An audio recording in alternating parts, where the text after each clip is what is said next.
If you are awake, then you are alive. Life is like a box of chocolate. We just want to live a sweet life, right? So I just got one question. Can I tell the truth? What's up, world? Genealogy here. Thank you for tuning in to Can I Tell the Truth? So, a lot of people ask me, yo, I like where you're going with your podcast, but I know you, but the world don't know you. They want to understand why you decided to motivate the world, right? Why did you go this route? You could be anything you want to be in life, right? But you decided that you wanted to be a motivational speaker. Why? Okay, so let me get to it. First of all, let me just say I was in foster care at the age of 9, aged out at 18, right? I do not like to call myself a foster child. I call myself a village child. Why do I call myself a village child? I call myself a village child because, again, I feel like it took a village to raise me. The foster system, to each his own. Anyways, so let's break it down like this. First, shout out to my mother, my auntie. May they rest in peace. They passed away, but they're still in my heart. They're still in everyone else's heart that know them. They are amazing people, sweethearts. They always stuck together. My mother, my aunties, they always stuck together. They actually were best friends, and that relationship carried on through my sisters and my cousins. Like we're all there for each other. We may go through things, but we always stick with each other. So even before foster care, I understood that it took a village to keep things going in life and to raise an amazing child, right? So doing foster care, I was in 4 different foster homes. The 4th one I was in, I was with my big brother. My brother left, but he told me this one thing: stay where you at, because this woman, Miss Belinda Henderson, is going to do right by you, and I want you to be better than who I am. My brother is still my role model. He would say I'm doing better than him, and he looks up to me, but he's my big bro. I've always tried to follow in his footsteps, even if he tells me to do the opposite.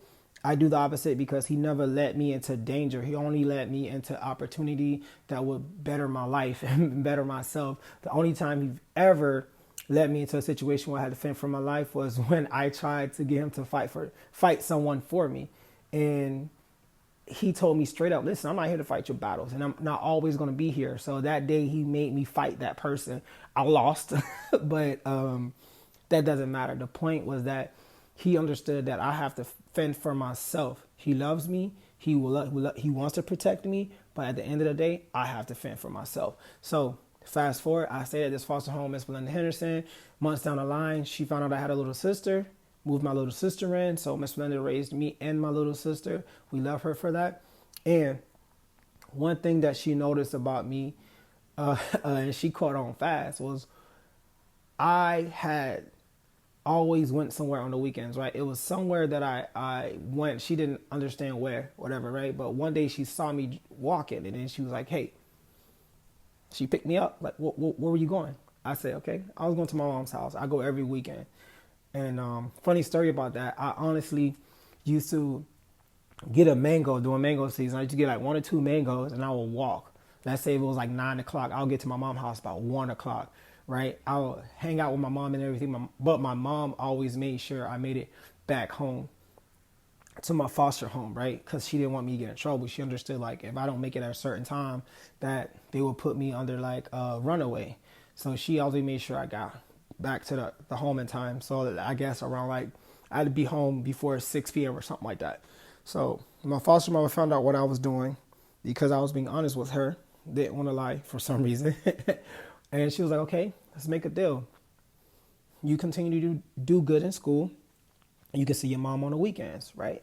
Why did she tell me that? Because I was a child that liked to fight. Like, I love to fight. The reason why is because when I was taken away from my mother, I didn't understand why. And it hurt me. Not only was I taken away from my mother, I was put in my auntie's home, right, at the time. Auntie Angie. We stayed with Auntie Angie at the time until they figured out what they were going to do with us. So we at Auntie Angie's house, right? And I see my mother on TV. And they're talking about how she's a bad parent, that she couldn't take care of us, all this yada yada yada that I just couldn't take it, And I was like, yo, this sucks. Like, What about me? What about how I feel about the situation? What about my sisters? What about my brother? We have an opinion.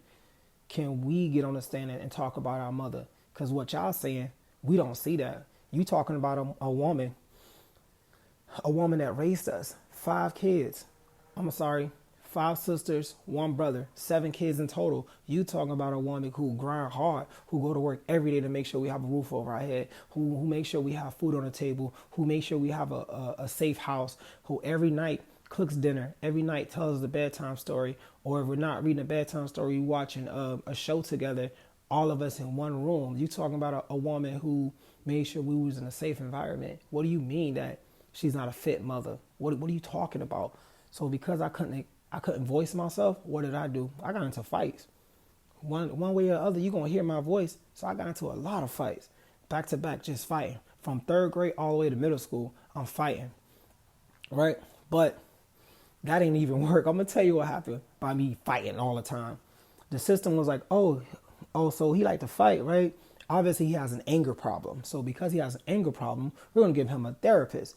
So I'm thinking by me fighting, they gonna say, hey, what's going on? Why are you fighting so much? Nah. They was like, okay, you got anger issues. Here's a therapist. And not only are you going to be getting a therapist, we're going to put you into these special classes because obviously you can't even be attentive in school. Even though I had good grades, but I was fighting all the time. So they was like, oh no, you're going to be what they call ESC and you're going to be into therapy. So I was going through that until I got to like middle school or so, right? So I limited my fighting because of what Miss Belinda said. If I do better in school, I can see my mom on the weekend. So I did my best to not fight, pretty much. And then when middle school came around, I got into one last fight. And I'm going to tell you why this is the last fight. And this is going to give you the understanding of why I say I'm a village child, right? So I got into this one fight, and then I was supposed to get suspended, right? But this principal tells my foster mother, listen, we understand that he's a foster child. We're not going to suspend him. Just figure things out. She was like, she almost flipped the tables on dude, right? She was like, first of all, he's a child, not a foster child. And if you're going to suspend that other child, you're going to suspend him. Boom, fast forward. We get into the car. She looks at me and she told me straight up, listen, they don't believe that you can succeed out of life. They see you as a foster child, you're black. It's only 2 things for you. You either going to get arrested, you're going to go to jail, you're going to be homeless, but they don't see you making a difference. We got to change that. So after that, I was like, yo, it's a wrap. That's how y'all feel about me? Let's get it. So everything I do in life is like, oh, bro, I'm going to show y'all difference. One thing you can't tell the neology is that he can't do something on God. Anyways, let's get back to it. So that day, my foster mother not only had that pep talk with me, she also brought me to my mother's house, right? Went to my mom's house. My mom had a conversation with me.